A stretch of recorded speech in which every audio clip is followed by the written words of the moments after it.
I'm Laura. I work at Cambridge University Press as a pedagogy research manager, so I manage projects related to any aspect of effective teaching and effective learning. But the area closest to my heart is probably pronunciation. I'm also interested in English as a lingua franca, and so I do various talks on those two topics. And today you've got pronunciation. My background is as a teacher and a teacher trainer. So what we're looking at in this session are very practical things. It's not going to be too research heavy. It's going to be classroom relevant, I hope. You can tell me at the end. I'm also a member of the IATEFL PronSig, the pronunciation special interest group, and the outgoing editor of its journal. The new editor is sitting over there in the corner. Thank you. Hi, Gemma. So if anybody's interested in writing about pronunciation or reading more, then I advise you to get involved with the PronSig and possibly with the journal. So the purpose of this talk is that there, I think now, are quite a lot of good resources available on teaching pronunciation, on activities, things we can do in the classroom. But there's almost nothing on what happens after those activities, nothing on the feedback. So I think often, I know in my experience, I will leave a session thinking, that's great, I'm going to go try that. And then I try it in my classroom, and now what? So I'm going to try and address the now what in this session. And we're going to cover a few different sections. So first of all, why give feedback in the first place? Why is it important? What to focus on, because there are quite a few different things we can focus on. How to do it in two parts, so logistics and then methodology proper.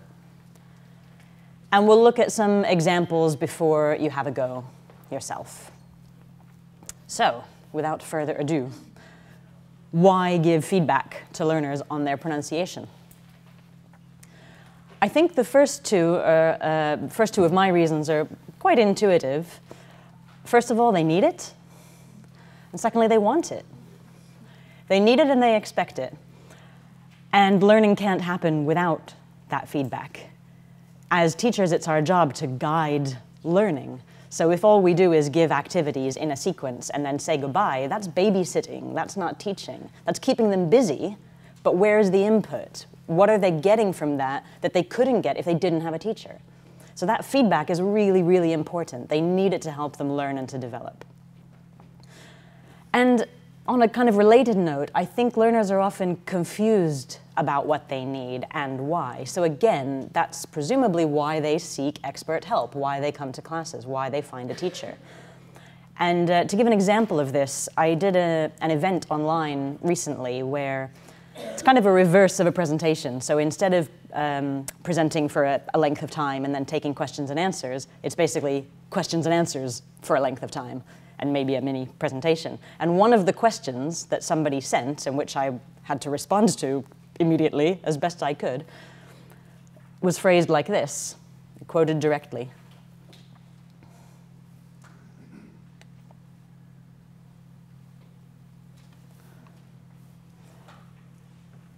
So to reiterate, as teachers, it's our job to guide learning and to help with that process and that mess, that confusion that learners have. They need some feedback on what they're doing and whether it's suitable or whether it's appropriate. The other thing that made me interested in this topic is that in my experience of teacher training, feedback stages are perhaps the most commonly underestimated stage of a lesson plan. I lost count of how many lesson plans I saw before teaching that said something like 1 minute instructions, 8 minutes activity, 1 minute feedback. And I can understand why that happens, because as a new teacher, there's a big preoccupation with just getting the task done okay. But then once it's done, there's a really good opportunity to learn something, and 1 minute for feedback is never going to be enough. And that was usually the stage that I saw change the most from the beginning of a pre-service course to the end of a pre-service course, was that awareness of how important feedback is. So that brings us to the what. We've looked at the why. Now the what. What should we give feedback on? I've got 5 suggested things. The first is problems and/or difficulties. And there's a reason I've used these 2 separate words, because they are different things. Just because something is difficult doesn't necessarily mean it will be problematic. And just because something could be problematic doesn't necessarily mean a learner will find it difficult. So they are different areas. To give an example, one of the most common and popular and favorite things to teach is the th and the sounds.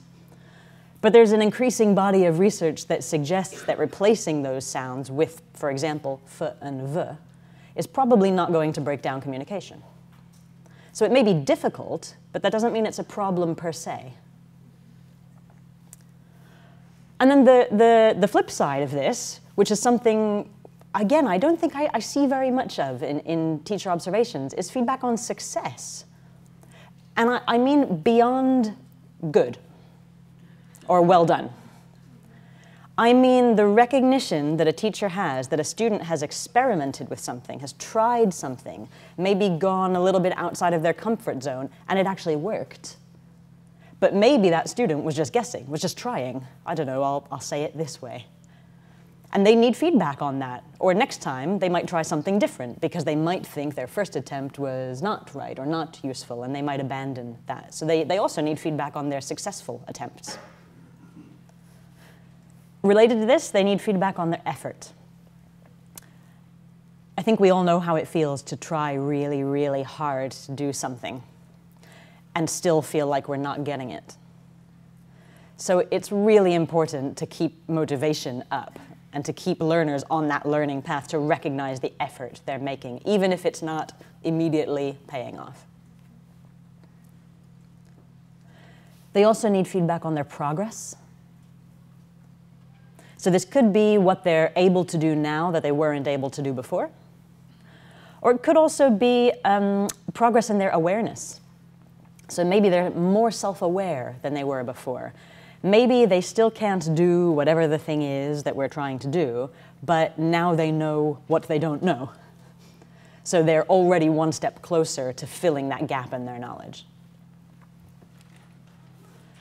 And finally, we need to give feedback on what is relevant. And I mean this in 3 ways. So what is relevant to the learner? We need to know what they're trying to do in the first place. What are their goals? What are their needs? Relevance to the language. Okay, so what is particular to this language item that we're teaching that is going to be potentially difficult, let's say, in the student's pronunciation? And relevance to the task in question. So what have we actually asked them to do here and now, focusing on that? If they have problems with other things that are not the focus, then they can take a little holiday, look at them tomorrow. So to give an example, let's imagine we're doing a lesson on media, TV. What's your favorite kind of TV show? Okay, for example. And I've got a student in my class whose first language is Japanese. And we've taught these types of TV show, documentary, comedy, reality TV, etc. And the learner says, I really like real TV. Okay, I could immediately say, no, reality TV. But what was I trying to do? If my focus at that point was simply to get them using words and pronouncing them clearly, then maybe I can forget for the moment that they forgot the lexis and just focus on the fact that they just produced 2 r sounds and 2 l sounds, which are notoriously difficult for first language Japanese speakers, and praise that. So again, focusing our attention. We're all busy. We never have enough time to do everything we want to do. We need to find a way to prioritize. And choosing what's relevant can really help us do that. So this brings us swiftly on to the more practical side of things. As I said, we're going to look first at some points on just logistics, and then we'll start the methodology, the workshop part of this session. Okay, so first of all, logistics. Now, before doing a task, any task which you know you're going to use to focus on pronunciation, you need to have some idea of what might happen, what might come out of that task, so that you know how to listen during the task. You can listen, you can focus your attention as much as you're focusing theirs. And that will help you look at what's relevant and dismiss what's not. So essentially what we're saying is you need to manage expectations. Your expectations and their expectations. To take a simple example, I'll do a different vocabulary lesson today. Today we're teaching musical instruments. So what's this one? Good. Not very confident. It's a cello. Well done. Are you afraid I'm going to judge your pronunciation? Don't be. It's a cello. Okay. So let's imagine this is one of many words that I'm teaching in my lesson on musical instruments. And I want to think a little bit about how my students might pronounce that word or not. Super quickly, 30 seconds, either in your own head if you prefer, or with someone nearby. Think of learners that you know or teach, and just give an example of something in this word that you think would be important for them to focus on, something they might find difficult, something that's salient about the word cello. Just 30 seconds.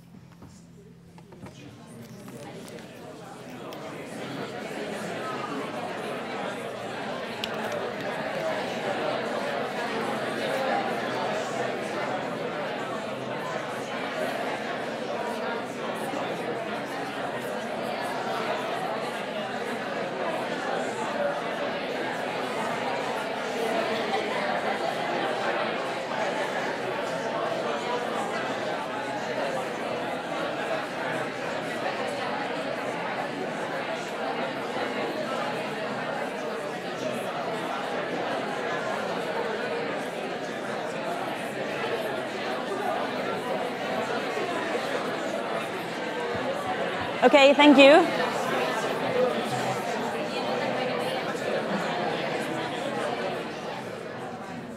Oh, good, you've done this before.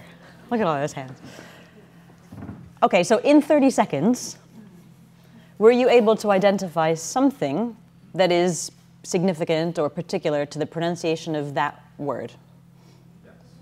Just something, one thing maybe. Okay. And were you able to identify anything that might be problematic about the pronunciation of that word for students you know? Okay, that was 30 seconds. With practice, you can do it in 10 seconds. That's the bare minimum you have to do before you go into a class to prepare to give feedback on pronunciation, is what do I know about the thing that they might say and how they might say it. Here's my analysis. There's the word. Spelling okay? 2 syllables. First one is stressed. That's my transcription. So far, so good? Anything you disagree with? It's okay if you disagree.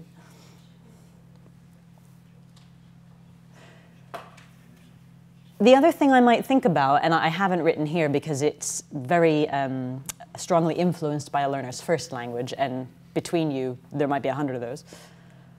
But what I haven't written here is what parts of that might be problematic for the student. But I can make some educated guesses by knowing my students, or knowing students in general. So for example, that word looks very much like hello, but has the opposite stress pattern. Depending on my student's first language, they might have trouble with the ch at the beginning, or the l in the middle. They might try to extend the length of the l because there's 2 L's in the spelling. And all of this will depend on their first language, and as with everything else, know your students. And you'll notice that I haven't put anything here about intonation, because I'm not teaching it, as far as I know, at the moment, when I'm planning my lesson and all I want them to do is know what a cello is and how to say it. I'm not thinking about how it might fall into discourse, how it might be used in conversation, how it might be given a particular meaning by changing my tone in a particular way. So to me, intonation is not a property of that word. I haven't put anything there, no arrows or anything. But that's something that might come up in an activity. And again, that's where thinking what is relevant is really important.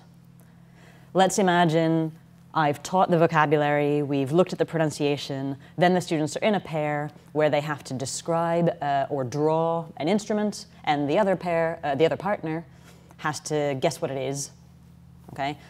And student A gives a brilliant description, and student B says, it's a cello. I don't care that they didn't say, is it a cello? Or that they used a particular intonation, because that wasn't the point. In this case, it's not relevant. That wasn't what I identified as being important about that word. So again, just thinking of priorities.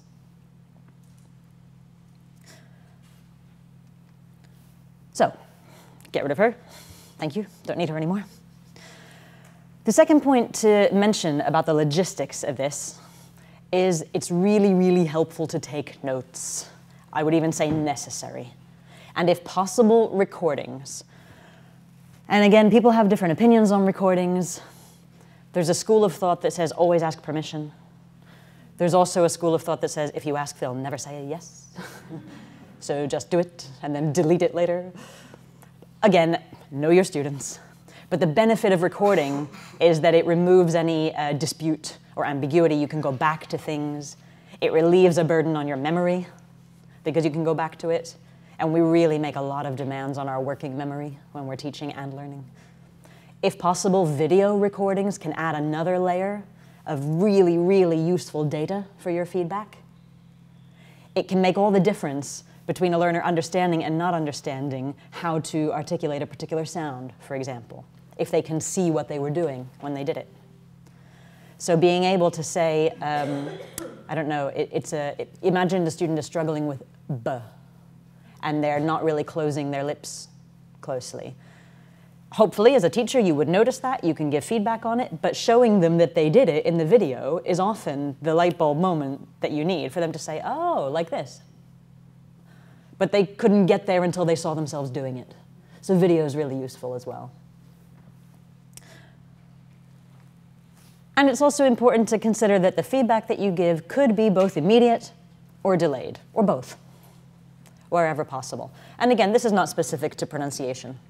There will always be things that people are ready to take on board at the moment that you're ready to give it, and other things that you need to come back to later.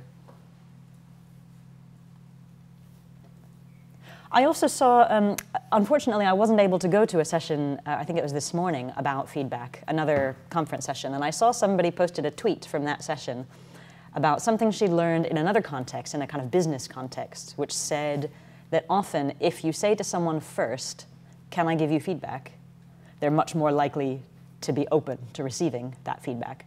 Now, I don't suggest we do that all the time with our students, because we have to assume that when they're in our class, they are open to feedback. But pronunciation can be a surprisingly sensitive area. And even though you're in a classroom and you want that feedback, it doesn't hurt sometimes to discuss with students why it's useful and that you're going to give it. And that doesn't mean that you're being unfairly judgmental, but that you are there to teach them. So having a dialogue about when they're going to get feedback on their pronunciation and making sure they're okay with that, that's really helpful in the general process. So a couple of things to remember about logistics as well. One thing that can be quite tricky is the particular language that we use. And it's my feeling that sometimes the feedback words that we use, the phrases that we give our students, can be unhelpfully vague or sort of strangely possessive or even pejorative. I'll give a couple examples of what I mean, and then I'll suggest what we might replace them with. And you might be surprised, because they're very common. Here's one.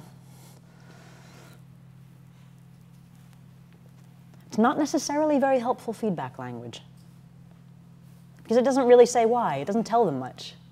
Wrong, try again. Well, how? Okay. Phrases like, we say, or we don't say it like that. Well, who is the we? I find this quite unhelpful because it reinforces this concept that there's a kind of in-group of speakers who get it and an out-group of speakers who don't. And you're in that one. When are they going to become among the we? Also, natural. That was very natural. Again, it's a little vague and a little bit weird. By contrast, if it's not natural, it must be unnatural. And out of interest, I Googled unnatural, and it defines it as contrary to the ordinary course of nature, abnormal. I think the connotations are quite negative, and I think we often use words like, well, it's okay, but not very natural, Or we say. I think we use that as a way of softening the message. But it's not particularly constructive. It doesn't really tell the learner what to do next. And over time, that's going to become really frustrating because that feedback is just empty. So instead of saying, right, bye, or not very natural, we can try things like, that was, yes, the standard pronunciation. Or that was clear. Or that was possibly confusing or possibly unclear. And I say possibly because a lot of people's ability to understand resides in their ears. It's in the ears and the mind of the listener, the expectations of the listener. It's not entirely the responsibility of the speaker to achieve understanding. So possibly is an important word, and I accept that that can also feel a little bit vague. But it's important to acknowledge that no one person can represent all of the listeners that our students will ever meet. So you could say, I found that unclear. And this is something I've learned as well through classroom research, by giving tasks to my students, things like peer dictation, and observing how well they understand each other. And I've been really surprised sometimes where I thought something would be problematic, I thought it was unclear, and the other students had no problem. So we need to acknowledge that everybody can only say what they understood, and they can only make an educated guess about other people, what other people would understand. And perhaps the most constructive, it sounds like something else. Because often what a learner is trying to do is express a particular thing and not another particular thing, and they're stumbling because they're very similar. So if you can say, I understood what you meant, but it sounded like this, and help them make the distinction between the two similar things, that's going to be much more constructive and something for them to remember. Oh yes, I must make sure they don't hear this. I want to say this instead.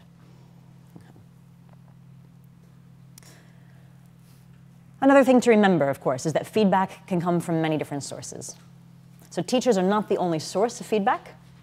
The examples that we're looking at and the activities we're going to do are mainly for teachers because that's the typical IATEFL audience.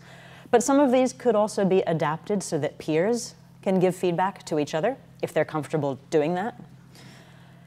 And similarly, students will get, effectively, feedback when they're out in the real world using English. They'll get immediate real-time feedback on the clarity of their pronunciation, for example, from people in shops, or people online, or colleagues, or whoever it is who tries to understand their speech every day. And related to this, it's important to remember that learning continues outside class. Okay. So as you use techniques in class which raise learners' awareness of their pronunciation, hopefully they can take that awareness and some of the techniques away with them, since they can't take you with them everywhere. But you can help develop their self-awareness, so when they're out in the world and they get some immediate feedback, say in a shop, someone says sorry, they're able to modify slightly and adjust to their listener.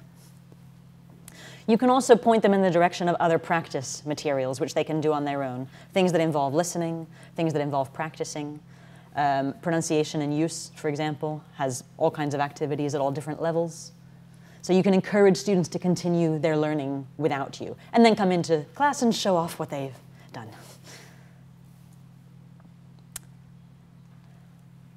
So, methodology. I'm calling this a feedback frame, and you'll see why. It's a kind of a framework. It looks a bit like a frame. Right angles and things. So the juicy bit is, how do you do it? For me, the most important part of giving feedback on anything is preparing to give it. And this comes back to what I said earlier. So before you've done anything, you need to have some sense of what might happen, so that on the spot, when you need to react quickly, you're able to. You've prepared yourself. You've anticipated what could go wrong, or go right, even. So there's a grid. You're going to get a copy of this grid in a moment. Something I like to use when I'm planning a lesson or planning a particular task is to consider what might happen before, and then what does happen during, and then what I do after the activity. And essentially, this means, first of all, thinking, what is relevant? What do I expect? And also being prepared to be surprised on those 2 points. Then in class, while they're doing it, you can take notes in the during activity, while you're listening. Or if you record it later on, you can go back and check what happened. But so that you have some kind of record of what actually happened. And then after the activity, you can take a note of what feedback you gave, because that will feed into the next lesson, and the next one, and the next one. So we've got an empty table. We need to fill it with some stuff. So we're going to do an example. Remember the word from earlier? Okay, so there it is. So very briefly, before I show you one I've prepared earlier, can you think for a moment about that first column? Just refresh your memory. We touched on this before. What is relevant to that word, and what might you expect from learners that you know well? Just 30 seconds to refresh your memory.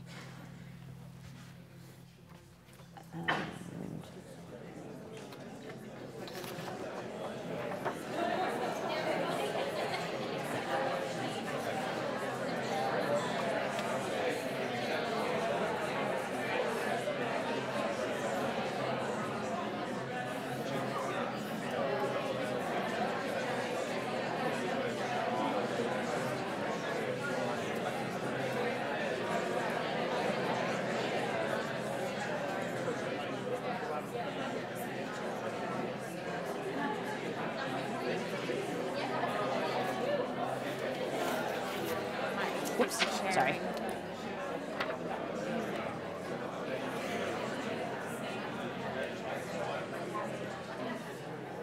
Okay, thank you.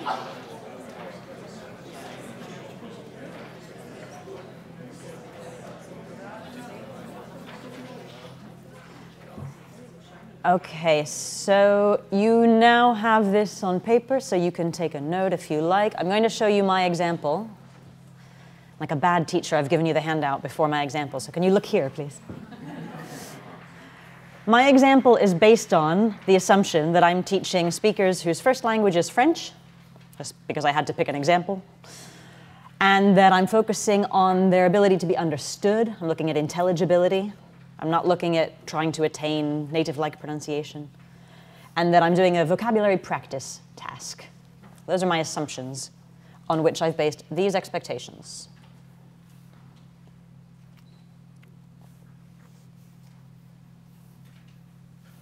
Okay, sound familiar? We mentioned some of those earlier. You'll notice some things I haven't mentioned. I haven't mentioned, for example, that the sound might be difficult, or l, because they're typically not for French speakers, but ch can be. It's not common in French. I think some loan words use it. O is often difficult. So I've based my expectations on what I know about my students and what I know about the language and what I know about the task. Now, hypothetically, I filled in the during the activity because I didn't have access to a group of French people to practice this on before the session. So let's just imagine that my two students did this. I've got Jean and Marie.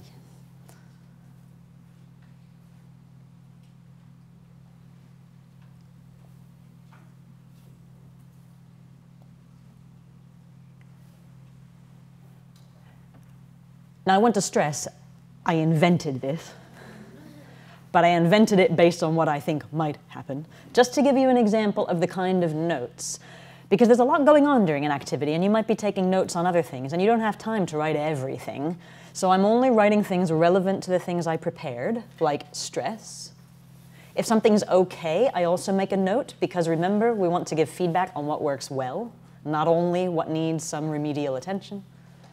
And I've made a note for two different students. Again, you might have 20 students in your class, and that might not be possible. But you do what you can. You might focus on some students at one point and some at another. The point is that different students do different things. And it can be very tempting to teach the whole class as though they will all have the same problems, and they won't. So at some point, we also need to pay attention to their differing strengths and weaknesses. And then I've hypothetically filled in what I did next. Again, just to give you an example.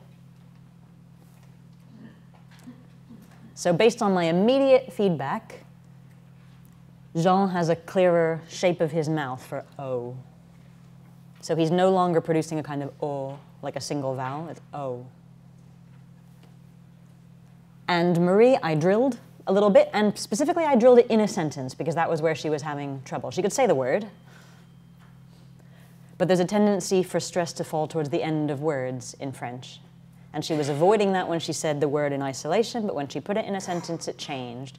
So again, you'll notice the feedback is relevant to that problem, because she wasn't generally having a problem with the word.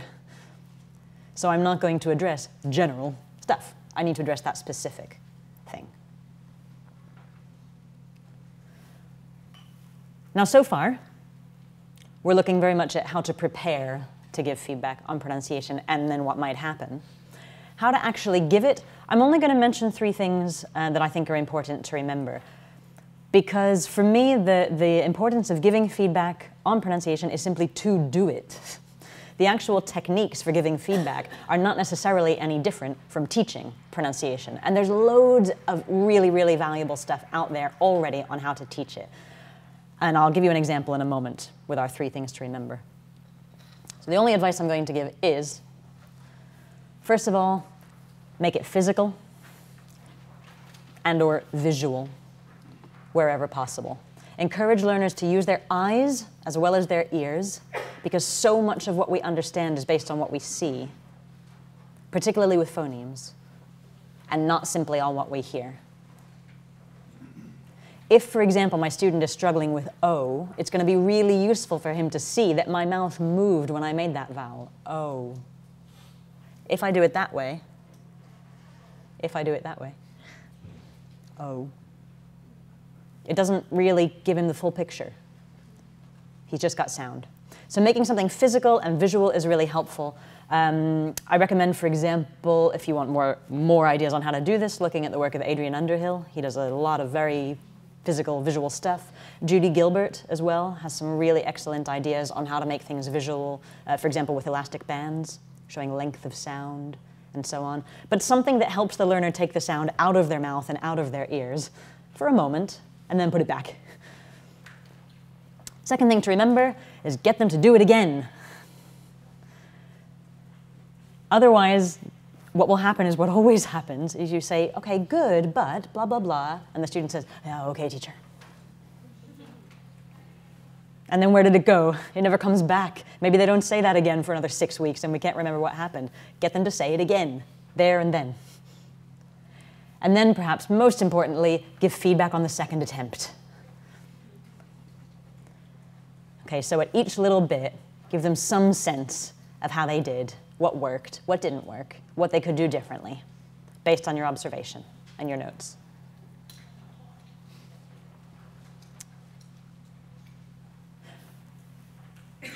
So back to our feedback frame. I want to do an example. Here I've written notes on what I did to give feedback, and in this case, corrective feedback, but I could also give something like scores, something that I could refer back to later. So one thing I might do is give a kind of marks out of 5 for accuracy, for effort, and for improvement. I wouldn't necessarily share these with the students at that point. It depends on so many other factors, but I would make notes for myself. So for example, I might say, Jean, accuracy 4, effort 3, wasn't really trying. Improvement 4, it was much better than the last time I heard him say the word. For example. And then I've left that last column blank so that the next day or the next week, if we do it again, I've got some frame of reference. And I have to assume and trust to a degree that I will be consistent in my scoring. But the point is that this is a notes page for you to help you teach. Okay, so it doesn't have to be really long and complicated, but you need to understand the notes that you've made. One last point to mention, of course, is that here I've only made notes for French L1 speakers. Can you raise your hand if you teach in a multilingual context? Okay, quite a lot of you. So this can be a little more tricky, and again, it comes with experience and knowing your students and knowing the available literature. But just to give an example, if I was doing this word with a mixed L1 class, and here I'm assuming that I've got students whose first languages are French, Greek, Japanese, and Arabic. It's a range of different problems. Then I might make these notes instead.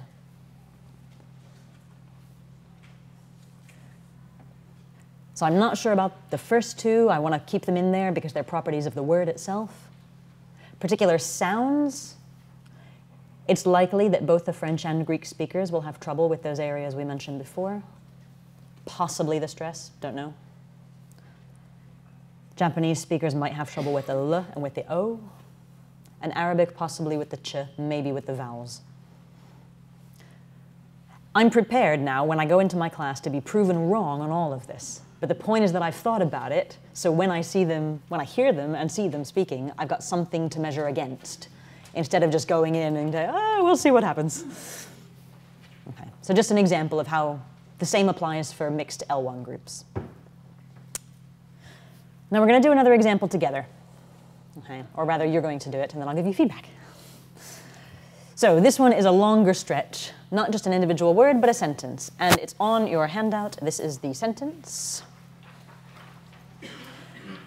I'm going to ask you again, either with someone nearby or on your own, however you prefer to work. I'll give you 2 minutes to fill in that first column, just like we've done before, but for the whole sentence. So imagine my students are going to be asking questions in this lesson, and one of the questions is, what are you studying? What is relevant to that, and what would you expect from learners that you know well? Just 2 minutes.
Would anyone brave like to give an example?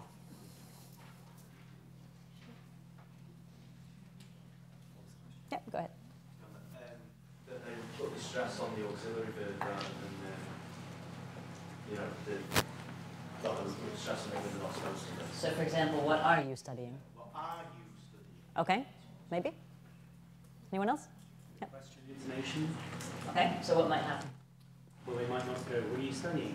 Right? They might do a different pattern. Okay, so intonation might be not what you'd expect. Yep. I teach in a monolingual classroom. This is our first language in Spanish. And perhaps the problem that I could find relevant is the linking. What you studying is like difficult for us to do the linking. Linking, like what are you? What are, The okay. weak form. Okay. Because we tend to say, what are you doing? Okay. That's what you're doing. So similar to this gentleman stressing the auxiliary. Okay. Anything else? Yep. Sort of about the over strong aspiration of the T at the end of what time. Okay. Maybe too strong. Okay. probably, a monolingual Italian would probably stick an H in front of R. And they would take the Y out, study ye, is it ye? Study. So they'd be studying. Okay. So a range of different first language backgrounds there, having different influences. Again, I've picked French as a random example. This was my notes. That certain words are more likely to be stressed in that phrase, and perhaps my students would stress other words or do it differently. And particularly in the word studying, there could be a tendency to say more like studi than study. It should have 3 syllables, studying, and that ing, that boundary, that ing, at the end often gets kind of compressed, so you get something closer to studying. And again, these are my hypotheses, which I'm now going to go into my classroom and test and see how they do.